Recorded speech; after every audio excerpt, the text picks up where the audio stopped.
بسم اللہ الرحمن الرحیم۔ السلام علیکم۔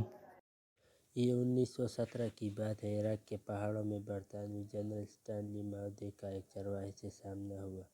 جنرل چرواہے کی طرف متوجہ ہوئے اور اپنے مترجم سے کہا، ان سے کہہ دو کہ جنرل تمہیں 1 پاؤنڈ دے گا، بدلے میں تمہیں اپنے کتے کو ذبح کرنا ہوگا۔ کتا چرواہے کے لیے بہت اہم ہوتا ہے۔ یہ اس کی بکریاں چراتا ہے، دور گئے ریوڑ کو واپس لاتا ہے، درندوں کے حملوں سے ریوڑ کی حفاظت کرتا ہے۔ لیکن پاؤنڈ کی مالیت تو آدھا ریوڑ سے بھی زیادہ بنتی ہے۔ چرواہے نے سوچا، اس کے چہرے پر لالچی مسکراہٹ پھیل گئی۔ اس نے کتا پکڑ لیا اور جنرل کے قدموں میں ذبح کر دیا۔ جنرل نے چرواہے سے کہا، اگر تم اس کی کھال بھی اتار دو تو میں تمہیں 1 اور پاؤنڈ دینے کو تیار ہوں۔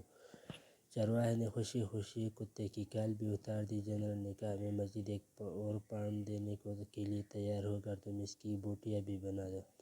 چرواہے نے پوری آفر بھی قبول کر لی۔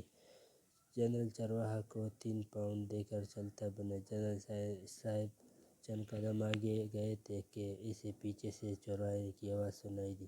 وہ پیچھے پیچھے آ رہا تھا اور کہہ رہا تھا، جنرل اگر میں کتے کا گوشت کھا لوں آپ مجھے 1 اور پاؤنڈ دیں گے؟ جنرل نے انکار میں سر ہلایا کہ میں صرف تمہاری نفسیات اور اوقات دیکھنا چاہتا تھا۔ تم نے صرف 3 پاؤنڈ کے لیے اپنے محافظ اور دوست کو ذبح کر دیا، اس کی کھال اتار دی، اس کے ٹکڑے ٹکڑے کر دیے اور 4تھے پاؤنڈ کے لیے اسے کھانے کے لیے بھی تیار ہو، اور یہی چیز مجھے یہاں چاہیے۔ پھر جنرل اپنے ساتھیوں سے مخاطب ہوئے کہ اس قوم کے لوگوں کی سوچ یہ ہے، لہٰذا تمہیں ان سے خوفزدہ ہونے کی ضرورت نہیں ہے۔ آج یہی حال مسلم ملکوں اور معاشروں کا ہے۔ اپنی چھوٹی سی مصلحت اور ضرورت کے لیے اپنی سب سے قیمتی اور اہم چیز کا سودا کر دیتے ہیں، اور یہ وہ ہتھیار ہے جسے ہر قابل، ہر شاطر دشمن ہمارے خلاف استعمال کرتا رہا ہے۔ اسی کے ذریعے اس نے اسی کے ذریعے ملکوں کو لوٹا ہے۔ آج ہمارے درمیان، ہمارے ملکوں میں کتنے ہی ایسے چرواہے ہیں جو نہ صرف کتے کا گوشت کھانے کے لیے تیار ہیں بلکہ اپنے ہم وطن بھائیوں کا گوشت کھا رہے ہیں اور چند ٹکوں کے عوض اپنا وطن بیچ رہے ہیں۔ ڈاکٹر علی الوردی کی کتاب لمحات اجتماعیہ من تاریخ العراق سے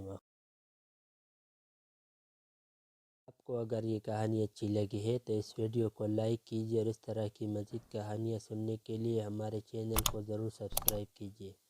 کہانی سننے کا شکریہ۔ آپ سے ملاقات ہوگی اگلے ویڈیو میں، تب تک کے لیے اللہ حافظ۔